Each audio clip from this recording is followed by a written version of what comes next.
Ramai orang tanya saya, betul ke rumah boleh diganggu? Jawapannya ya. Tapi sebelum tu, bantu saya tap skrin ataupun bantu saya share video ni, moga boleh beri manfaat untuk orang lain, insya-Allah. Antara tanda awal gangguan dalam rumah yang paling kerap berlaku ialah bunyi guli jatuh waktu malam. Padahal tak ada siapa main. Pernah tak berlaku? Kan mesti orang selalu dengar, betul tak?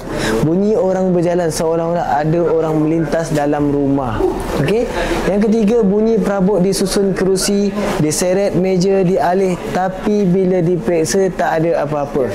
Dan satu tanda yang ramai orang tak perasan, balik rumah rasa panas, serba tak kena, cepat marah, dada sempit walaupun rumah nampak biasa. Dan itu bukan semata-mata penat, itu tanda rumah tidak tenang. Sekarang saya nak beritahu punca gangguan rumah yang ramai orang buat tanpa sedar. Okey Cuk, saya ada jual barang-barang seperti kasut kijang dan juga sabun untuk mereka yang ada masalah gangguan jin nak lemahkan. InsyaAllah barang-barang ada di bio seperti kasut kijang dan macam-macam lagi. So boleh follow Pusat Al Taidrus. Sambung video, bye-bye.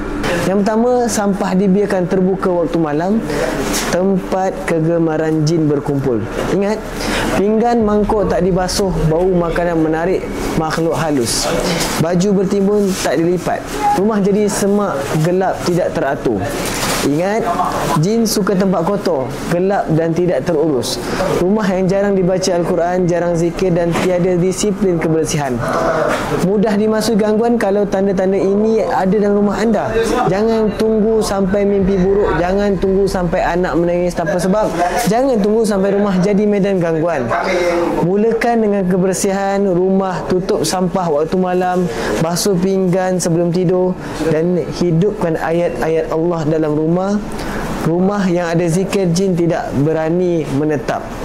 Okey, kita baca surah Al-Baqarah kan sehari sekali, rumah kita cuma seminggu sekali, cuma sebulan sekali. Okey, rumah kita akan nampak tenang je, insya-Allah. Wallahu alam. Jangan lupa share video ni kalau anda dapat manfaat dan tag serta komen video ni, semoga boleh beri manfaat untuk orang lain, insya-Allah. Saya Wan Suprai, jumpa lagi. Selawat sampai jumpa Nabi. Assalamualaikum warahmatullahi wabarakatuh. Bye.